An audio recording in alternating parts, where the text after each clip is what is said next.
World News in 5. Right now. News and developments making headlines around the world in 5 minutes. World News in 5. Here on Radyo Pilipinas World Service. Good day to all of our listeners here on Radyo Pilipinas World Service. This is World News in 5 and I'm your host, Steph Vicente. A major United Nations or UN climate conference wrapped up last weekend but without a clear call to move away from fossil fuels. GG Press reports that at the 30th Conference of the Parties or COP30 held in Brazil, member countries agreed to speed up efforts to cut greenhouse gas emissions. The goal remains the same, keep the average global temperature rise to 1.5 degrees Celsius or lower compared to pre-industrial levels. However, the final document did not directly mention phasing out fossil fuels, an issue many expected to be at the center of this year's talks.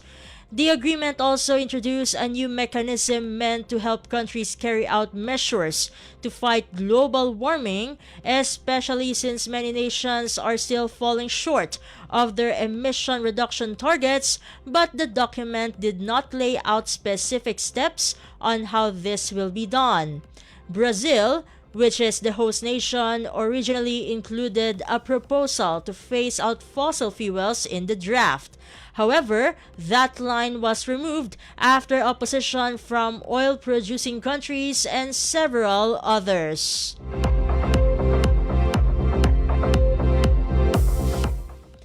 In other news overseas, global coffee prices dropped sharply after United States or US President Donald Trump removed the 40% tariffs on many Brazilian farm products, including green coffee beans. This is according to a report from Reuters.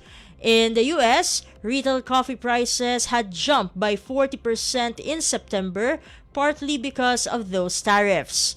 The spike in food prices has been one of the key reasons why Trump's approval ratings have slipped to their lowest level since he returned to office, based on a Reuters Ipsos poll.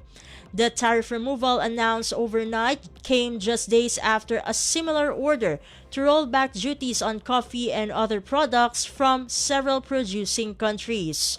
Brazil, the world's top coffee supplier, provides about 1/3 of America's coffee beans.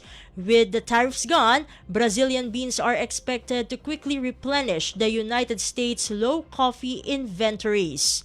On the market side, Arabica coffee futures on the ICE exchange closed nearly 2% lower at around $3.69 per pound after falling more than 6% earlier to a 2-month low.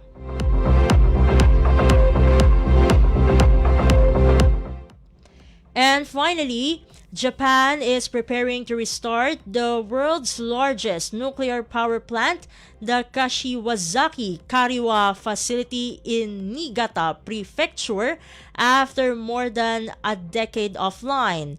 This is according to a report from Nikkei Asia. The prefectural governor is expected to approve Tokyo Electric Power Company's plan as early as Friday, moving the plant a major step closer to reopening.